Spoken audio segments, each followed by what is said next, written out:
அஸ்ஸலாமு அலைக்கும். இஸ்லாமிய முறைப்படி மாந்திரீகம் செய்யப்படும். ம். நாளைக்கு பார்த்தீங்கன்னா, அரஃபாத் நோன்பு. அந்த நோன்புடைய சிறப்பு பார்த்தீங்கன்னா, ரொம்ப மிக நன்மை அதிகம். இன்ஷா அல்லாஹ் ரம்ஜான் மாத நோன்பு மிக சிறப்பான நோன்பு. அதுக்கு அடுத்தபட்ச நோன்பு மொஹர்ரம் மாதத்தினுடைய நோன்பு. அதுக்கு அடுத்த நோன்பு பார்த்தீங்கன்னா, அரஃபாத் நோன்பு தான். இது இன்ஷா அல்லாஹ் எல்லாரும் நோன்பு வைங்க. அல்லாஹ்வுடைய துஆ கேட்டு பெற்றுக்கொள்ளுங்க. இன்ஷா அல்லாஹ் அல்லாஹ்வுடைய பரக்கத் உங்களுக்கும் கிடைக்கட்டும், எனக்கும் கிடைக்கட்டும். இன்ஷா அல்லாஹ் இந்த பக்ரீத்துடைய மாதத்துடைய மொஹர்ரமுடைய பக்ரீத்துடைய நன்மை உங்களுக்கும் கிடைக்கட்டும், எனக்கும் கிடைக்கட்டும். இன்ஷா அல்லாஹ் துஆ செய்த வண்ணமாக. இன்ஷா அல்லாஹ் இன்னைக்கு என்ன பார்க்க போறோம்னா, அதிகமாக மக்கள் பாதிக்கப்படுறது எதனாலன்னு சொன்னா, இந்த செய்வன பிரச்சனையால தான். ஏன்னு சொன்னா, அதிகமான மக்கள் இந்த சில பேர் ஏதாவது ஒரு பிரச்சனை என்ன பண்றாங்க, செய்வன செஞ்சு விட்டுறாங்க. அதனால மக்கள் என்ன பண்றாங்க, அதிகமாக பாதிக்கப்படுறாங்க. அவங்க என்ன பண்றாங்க, தெரிய மாட்டேங்குது. சில விஷயங்கள் சில பேருக்கு தெரிஞ்சிருது, அவங்க ட்ரீட்மெண்ட் பார்த்து சரி பண்ணிக்கிறாங்க. சில பேருக்கு தெரியல, அது என்ன பண்ணிடுறாங்க, மொத்த விட்டுடுறாங்க. அதனால என்ன ஆகுதுன்னு சொன்னாக்கா, ஆஹ் அவங்க உடல் நல்லா பாதிக்கப்பட்டு, சில பேர் என்ன ஆயிடுறாங்கன்னா, அந்த செய்வினால பைத்தியம் ஆயிடுறாங்க. சில பேர் என்ன ஆயிடுறாங்கன்னா, அந்த கை கால் ரொம்ப அவதிப்படுறாங்க. சில பேர் இந்த வயிற்று வலியால அவதிப்படுறாங்க. சில பேர் இந்த நெஞ்சு வலின்னுவாங்க. ஆனா சில பேர் நெஞ்சு வலியே இருக்காது. அடிக்கடி நெஞ்சு ஊசியால குத்துற மாரி குத்துதுன்னுவாங்க. அது நெஞ்சு வலி கிடையாது.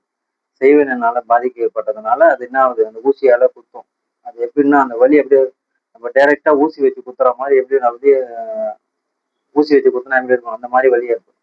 அது எப்படின்னா செய்வினை பாதிப்பு. நீங்க டாக்டர செக் பண்ணுங்க. செக் பண்ணிட்டு எதுவுமே இல்லன்னு சொன்னாங்க, இந்த செய்வினையான பாதிப்பு தான். புரியுதுங்களா? அடிக்கடி வலிக்கும். ஒரு 1/2 அன் ஹவருக்கு ஒரு தாட்டி, இல்ல 1 ஹவருக்கு ஒரு தாட்டி அதிகமான வலி என்ன பண்ணும், ஏற்படும்.